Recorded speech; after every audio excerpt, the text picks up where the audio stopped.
Hey guys, Al Lewison. Cam McClellan. How are you?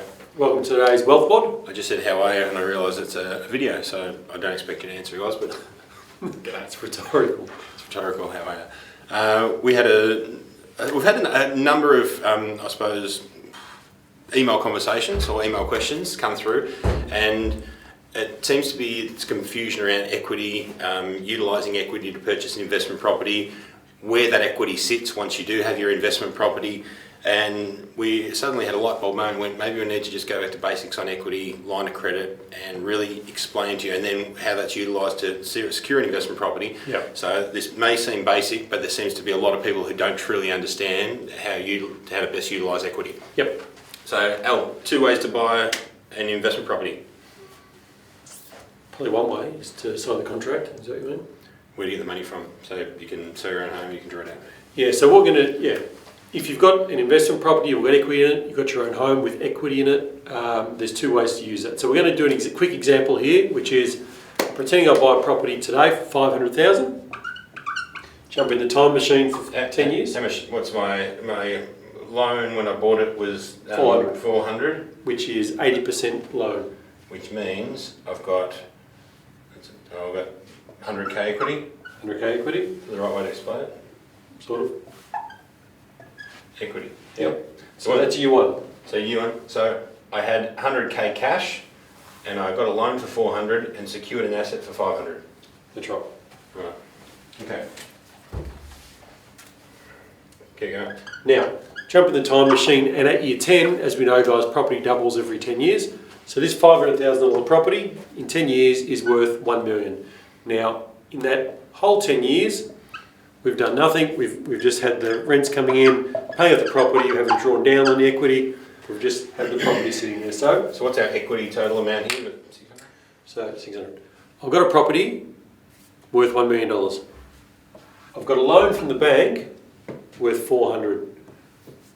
Everyone following so far? So I've got basically $600,000 in my property as equity. I can use that in one of 2 ways. So to buy a new investment property, my choices are option 1, I sell the property for $1 million, pay the bank back the 400,000, pay the tax man his bit, and I'm left with 400,000-ish probably. Okay? But the asset's gone, it's not growing for me. What's option 2, Ken? Option 2 is, right, so we've got 600 equity in this property. We need to hold this $400,000 loan. We need to leave $100,000 there to hold the loan on the original amount. No, we don't now. We've got $1 million property. So now we've got a bank val of 1 million. Yep. Loan of 400. Get it reval to 80%, and we can drag out 800. So we're 400,000.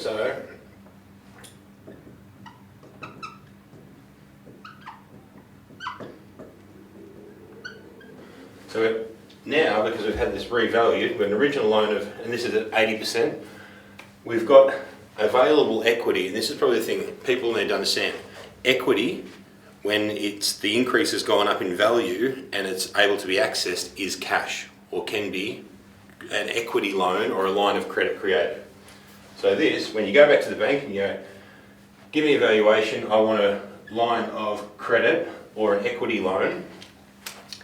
Now don't get confused with a bank card, but a line of credit, it will sit there in another bucket and there's no interest paid on that amount unless it's drawn out of that account.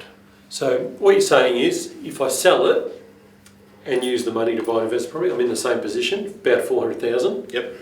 But if I keep the property, I can go to a bank and say, can I have 400,000? Correct. So what's the difference, Cam, long term? The difference is the opportunity cost loss. So the opportunity cost is, if you sold that and accessed the 400,000, well, you've missed out on the future gain of this property going up again. Right. So this property in 10 years will be worth 2 million.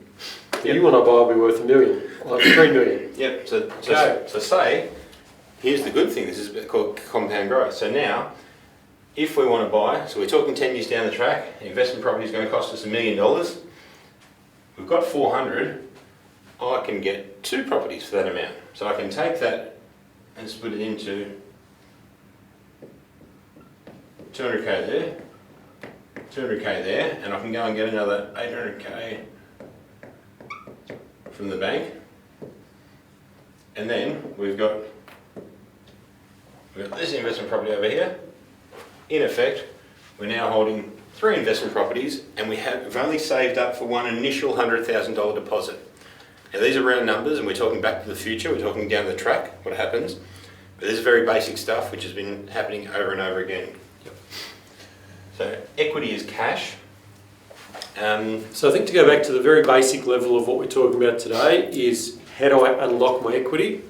One of 2 ways. One, you increase your loan via a line of credit against the value of a property. 2, you sell a property and the money goes in your bank as cash that you can use with no loan or debt. Now, what we're talking about, we took a bit further, which was the compound effect of owning more and more property over time. But at the very basic level, there's 2 ways to unlock the equity.